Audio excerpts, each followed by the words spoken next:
Hello everyone, how are you doing? This is MD Tech here with another quick tutorial. In today's tutorial, I'm going to show you guys how to resize text and icons without changing your screen resolution on your Windows 11 computer. So this should hopefully be a pretty straightforward process here, guys, and without further ado, let's go ahead and jump right into it. So all you have to do is right click on a blank area of your desktop, and you want to select Display Settings.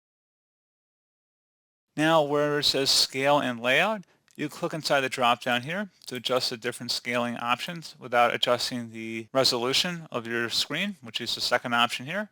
So pretty straightforward process on that, guys. You can also type in a custom one as well.